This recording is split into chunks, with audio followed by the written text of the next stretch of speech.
এখন আমি আর Angel ready হয়ে গেছি, যাচ্ছি গান্ধী ময়দান। ভগবত পাঠ হচ্ছে, আজকে নিয়ে হয়ে গেল 4 দিন, আর 3 দিন আছে, 3 এপ্রিল অবধি হবে। তো আজকে একদিনও যাওয়া হয়নি, তো আজকে ভাবলাম যাবো। এমনিতে 4টে থেকে 7টা অবধি হয় আর কি, তো 4টে থেকে যাওয়া কখনোই সম্ভব নয়। তো এখন বাচ্চা প্রায় 5:45, তো আমরা সব যাচ্ছি মা মাসিরা মিলে। তো বাস 1 ঘন্টার মধ্যে ঘুরে চলে আসবো, কারণ এঞ্জেলের ম্যাডাম আবার আসবে 7:30টায়। তো এখন আমি যাচ্ছি এঞ্জেলকে নিয়ে মাসিকেই ডাকতে, তো একসাথেই সবাই যাবো আর। তো এমনি সকাল থেকে তোমাদেরকে ফুটেজটা একটু আগে শেয়ার করলাম, তো দেখতেই পেলে কি সুন্দর সাজিয়েছে। রাত্রিবেলা আশা করি আরো ভালো লাগবে। তখন যখন গেছিলাম তখন তো পুরোপুরি সাজানো হয়নি, আর ডেলি ওইটা থিম চেঞ্জ হয় আর কি। তো কালকে সেলিব্রেট করা হয়েছিল কৃষ্ণা মানে কানহাজির বার্থডে সেলিব্রেট করা হয়েছিল, তো যার কারণে থিম টোটালি আলাদা ছিল, মানে বেলুন টেলুন দিয়ে সাজিয়েছিল। তারপরে কালকের প্রসাদে ছিল, কাল কৃষ্ণার বার্থডে সেলিব্রেট করা হয়েছিল বলে কাল প্রসাদেও ছিল মটকাতে করে, ছোট ছোট মটকাতে করে মাখন, একদম পিওর মাখন, দারুণ টেস্ট ছিল। তো আজকে দেখি কি হয়। আজকে যেটা হবে তোমাদের সঙ্গে আজকেরটাই শেয়ার করতে পারবো, রোজকারটা তো করা সম্ভব নয়। তো চলো দেখতে পাবে, ব্লগটির সাথে থেকো। আর এটা জামতারাতে প্রথমবার এত ভালো করে এত ধুমধাম করে হচ্ছে। এমনি প্রত্যেক বছরই হয় শ্রীমদ্ ভাগবত পাঠ, তো এবছর জাস্ট কিছু বলার নেই, অসাধারণ যাকে বলে। তো চলো ব্লগটার সাথে থেকো।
सदगुरु भगवान सुखदेव कहते हैं राजन, आज भगवान ने मनोहर जी का सुनाकर बांसुरी से मनमोहन मुरलीधर बन गए, मनमोहन बन गए, गोपियों को परम ज्ञान दिया, ब्रह्म दर्शन कराया, और फिर भगवान ने अमृत लीला की।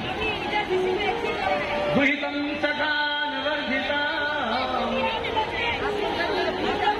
ये नंद सुरो भया। होता है कि घर में कभी भी धन धान्य की कमी नहीं आती है। भगवान सब घरों में ले जाते हैं। गोपियों सब से 4 बजे और मथुरा के लिए सिर पर माखन दही दूध आदि ले जाती बेचने के लिए। भगवान को बड़ा बुरा लगा।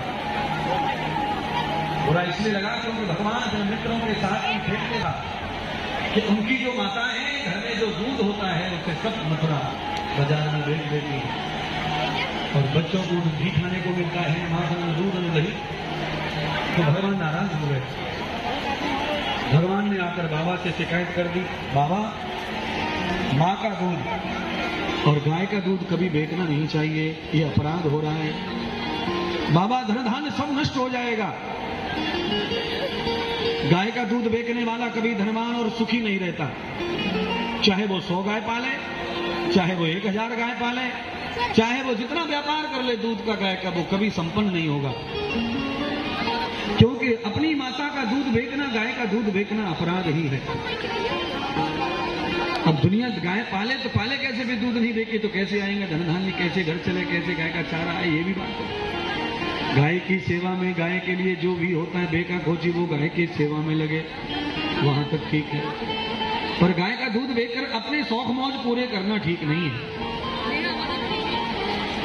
तो सबसे पहले नंद बाबा ने दूध बेचना, दही बेचना बंद कर दिया। सब गोपियों को भी बता दिया कि कोई भी मथुरा नहीं जाएगी दूध दही बेचने अपने बच्चों को खिला। और घर में धन की, दौलत की, कन्यादान की, विवाह की, जो जी, पिताजी, देवर जी, लाला जी सब सही सही बोलती है। और बुजुर्गों का अपमान करना नहीं मानी तो भगवान कितने चाहिए यमुना जी के तट पे कसर पड़े झाड़ी कसर के मारे होके नया साड़ी पहन के लाल कलर में धीरे धीरे कभी तो लीला करते हैं तब वो अनेक रूप धारण कर लेते हैं। एक सोने वाला रूप मैया के पास, दरवाजा खोलने वाला रूप गोपी के पास। आप खोले एक दिन तो हद कर दी भगवान ने, दूसरे हद कर दिया, लात मार रही है। और गोपियां तो है ही जामताड़ा की, छठी चप्पल ले जाके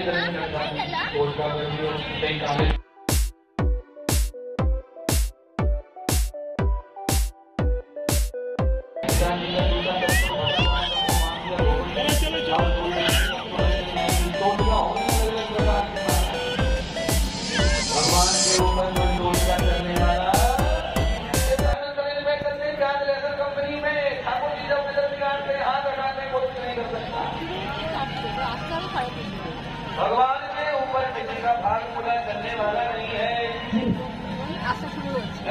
की नजर लगी तो रानी को वहां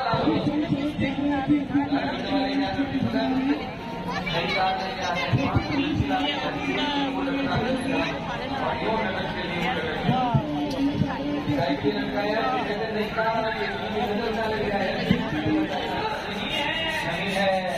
परमात्मा मेहरबान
पैकेटটা নিয়ে নাও, দিলে প্যাকেট